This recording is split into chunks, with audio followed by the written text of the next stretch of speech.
Hello friends, Kandahar को direct किया है रिक रोमन वॉ ने और इसमें स्टार्स हैं जेरार्ड बटलर। इससे पहले रिक रोमन वॉ और जेरार्ड बटलर की टीम ने 2020 की ग्रीनलैंड बनाई थी, जो कि काफ़ी अच्छी फिल्म थी। इस फिल्म में जेरार्ड बटलर का कैरेक्टर टॉम एक CIA ऑपरेटिव है जो कि ईरान के न्यूक्लियर प्लांट को सबोटाज कर देता है और उसके बाद वो वहाँ से अफ़गानिस्तान में भाग जाता है। उसके थोड़े दिनों बाद ईरानियंस को इसके बारे में पता चल जाता है और ईरानियन इंटेलिजेंस इसके पीछे पड़ जाती है अफ़गानिस्तान में। जान बचाने के लिए टॉम और उसका इंटरप्रेटर मो इन दोनों को 400 मील दूर कंधार जाना है, जहाँ पर एक ब्रिटिश एयरफोर्स का जहाज़ उड़ने वाला है, उसको पकड़ना अगर इन्हें जिंदा रहना है तो। और ये फिल्म भी काफ़ी अच्छी है। इसका सबसे बड़ी इसकी जो स्ट्रेंथ है इसकी कैरेक्टर्स और उसकी स्टोरी है। कहानी जैसे मैंने कहा कि तो बहुत अच्छी है, लेकिन इसका जो स्क्रीन प्ले लिखा गया है जिस तरह से, वो इस फिल्म को इसका फुल पोटेंशियल रियलाइज़ नहीं करने देता है।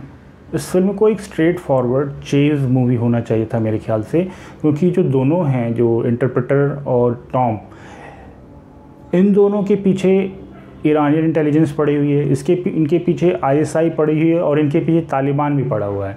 तो इतने ज़्यादा खतरे में हैं लोग और इनको कंधार तक पहुंचना है इन टाइम की, इससे पहले वो प्लेन आके चला ना जाए।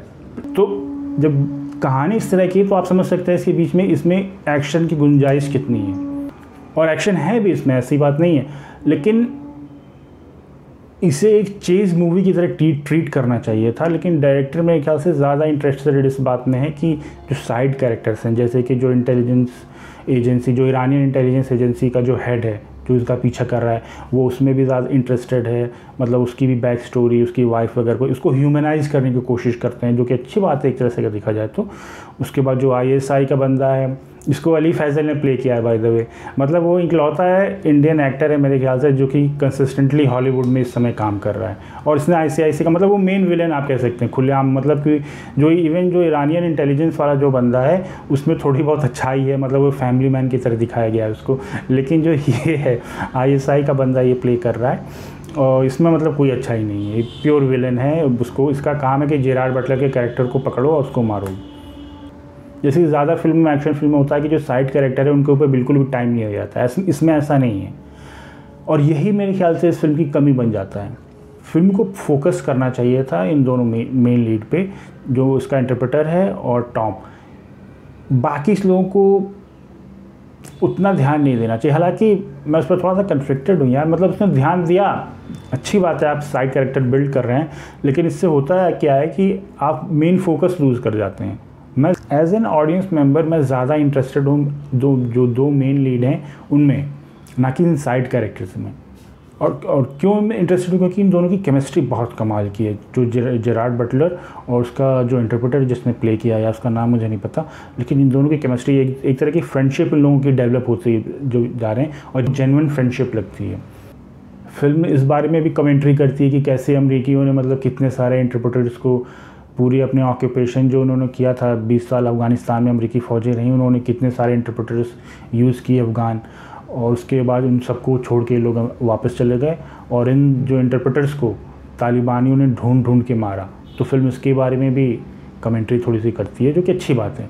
जो साइड कैरेक्टर्स भी वेल डिफाइंड हैं, पूरे अच्छी तरह पॉलिश्ड हैं, लेकिन होता ये है कि जो मेन नैरेटिव है उससे ध्यान बार बार भटकाता है। एज अ व्यूअर मैं ज़्यादा इंटरेस्टेड हूँ कि ये दोनों की कहानी मुझे दिखाओ, ये दोनों कैसे लास्ट तक पहुँचते। जो लास्ट के 10 मिनट इसके थे, जो 10 मिनट जहाँ पर ये लोग चेज सीन्स हैं और एक्शन, मैं सोच रहा था कि फिल्म कम से कम 1/3 फिल्म का, मेरे ख्याल से आखिरी के आधा घंटा कम से कम एक चेज और एक्शन होना चाहिए था, तब मेरे ख्याल से फिल्म अपना फुल पोटेंशियल रियलाइज़ कर पाती।